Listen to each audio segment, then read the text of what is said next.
Yeah, Aisha, right now as we speak, the House is voting on a resolution to honor the life of Charlie Kirk. You can see that vote underway on your screen right now. For more on that, we're going to send it out to Chad Pergram live on the Hill. Chad, what's the latest? Bill, good morning. Well, they're voting right now on this resolution to honor Charlie Kirk, and this vote is going to pass. This resolution is going to pass. They're above the threshold needed here. But what I want to direct people to is how many no's there are on the board from the Democratic side of the aisle, 40 plus right now, also 9 presents. This is an issue. People called this a setup on the Democratic side of the aisle, and we were watching to see if some Democrats would vote present or vote no. House Minority Leader Hakeem Jeffries, he dodged a question about how Democrats may vote earlier. Listen.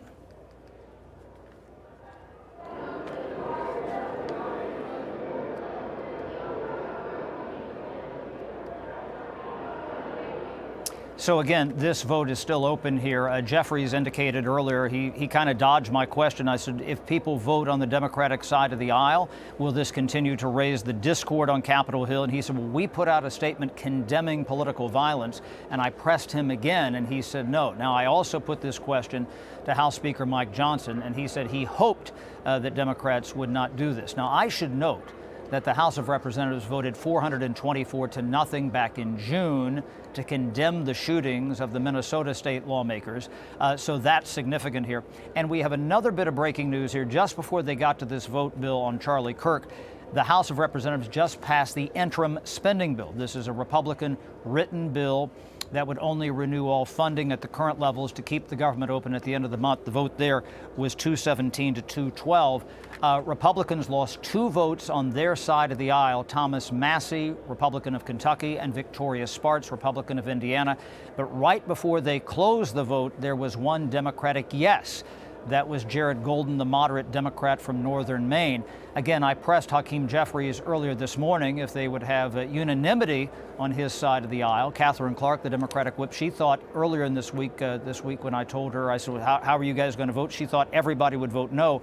But Jeffries cracked the door open this morning to possibly not having all Democrats vote against this CR.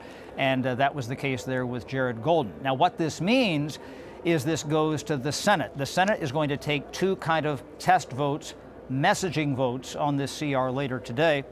The House will send this over across the building. They will vote on that. The Republicans in the Senate like that, but they're going to subject that to a 60-vote threshold. And then the Democrats are going to put out their proposal, which would include money for Obamacare subsidies and also to restore some of the money for the Corporation for Public Broadcasting that was rescinded earlier this year. They're going to subject that to a 60-vote threshold also. Neither of those will get 60 votes. And so what that means is that they will be kind of in a stasis here. They won't be able to fund the government, but both sides will be messaging this until the week after next. The House of Representatives and the Senate are supposed to be out for Rosh Hashanah next week. They're not scheduled to be in session at all.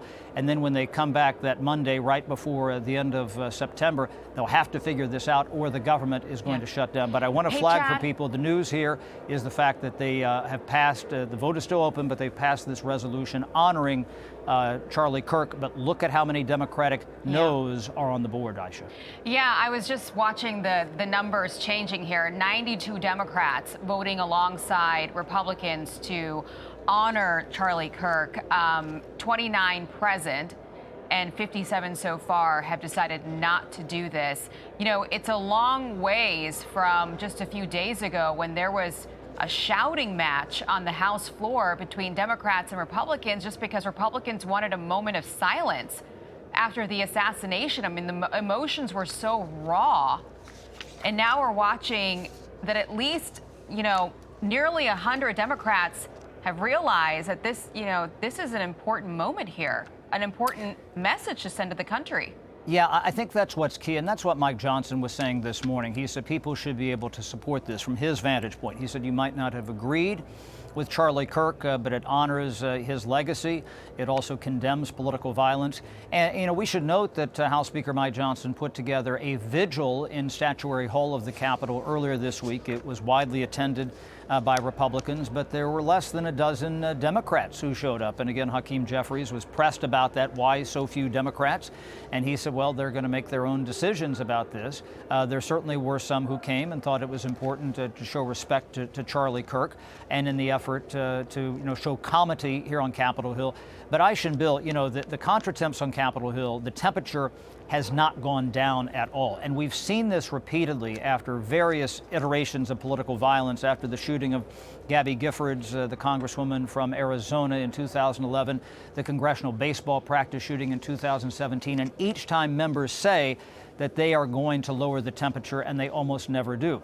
Now, the other part of this, and this pertains to the government funding bill, is that included in that piece of legislation is a provision for about $30 million to beef up security for members, something they've done ever since 2011 after the Gifford shooting, is that they have tried to put more money in to make it more safe for members of Congress who are very worried about their security, because, again, the threat environment is off the chart. They're on pace to set a record this year in terms of viable threats from the Capitol Police. It's way above what they had just last year. And so that's something that Democrats, because they voted down this, with the exception of Jared Golden, that's something they voted against. This morning, Mike Johnson indicated that maybe to get some assurances from those who had reservations about this bill, that they might come back in October and put in another tranche of money for member security. But again, just the political animus here on both sides of the aisle, Aisha and Bill, is really at one of the highest levels I have seen. All you had to do is look at the hearing yesterday with the mayor of Washington, D.C., Muriel Bowser. That was going to be a pretty interesting hearing to start with the National Guard being here in Washington, D.C.